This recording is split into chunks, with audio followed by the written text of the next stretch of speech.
కొనేటట్లు లేదు, ఏం తినేటట్లు లేదని కూరగాయల ధరలు, నిత్యావసర ధరలు పెరిగినప్పుడల్లా మనం పాడుకుంటూ మనల్ని మనమే ఓదార్చుకుంటాం. అయితే ఈ పాట కూరగాయలు, నిత్యావసర ధరలకే కాదు, ఇప్పుడు బంగారం ధరలకి పాడుకునే దుస్థితి ఏర్పడింది. ప్రతి నిత్యం కొండెక్కే నిత్యావసర ధరల వలె బంగారం ధరలు కొండెక్కి ఆపై ఆకాశానికి తాకుతూ సామాన్యుడికి చుక్కలు చూపిస్తున్నాయి. రోజు రోజుకి పెరిగిపోతున్న బంగారం ధరల్ని చూస్తుంటే ఇక కొనగలమా, పసిడిని పట్టుకోగలమా అనే పరిస్థితికి సామాన్యుడు వచ్చేశాడు. ఢిల్లీ మార్కెట్లో శుక్రవారం 10 గ్రాముల 24 క్యారెట్స్ బంగారం ధర 110 రూపాయలు పెరిగి 87,716 రూపాయలకి చేరింది. ఇక 22 క్యారెట్ల 10 గ్రాముల బంగారంపై 100 రూపాయలు పెరిగి 79,900 రూపాయలకి చేరుకుంది. 18 క్యారెట్ల బంగారం ధర 90 రూపాయలు పెరిగి 65,038 రూపాయలుగా ఉంది. రెండు తెలుగు రాష్ట్రాల్లోనూ దాదాపు ఇదే పరిస్థితి కొనసాగుతోంది. దేశీయంగా బంగారం ధర ఈ ఏడాది ఇప్పటికే 10% పైగా పెరిగింది. అటు సిల్వర్ కూడా బంగారంలాగే తగ్గేదేలే అన్నట్టు దూసుకుపోతోంది. బంగారానికి ధీటుగా వెండి పరుగులు పెడుతోంది.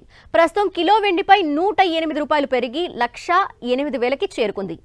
నిత్యావసర సరుకుల్లా నిత్యం పెరిగిపోతున్న పసడి కొనుగోలుదారులు, వ్యాపారులకు దడ పుట్టిస్తోంది.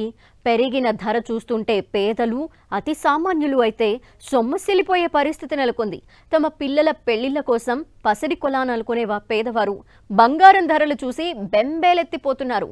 పెళ్లిళ్ల కోసం బంగారం కొనాలని చాలా మంది భావించారు. అయితే పెరిగిన ధరలు చూసి వాళ్ళు బంగారం వైపు చూడాలంటే భయపడిపోతున్నారు.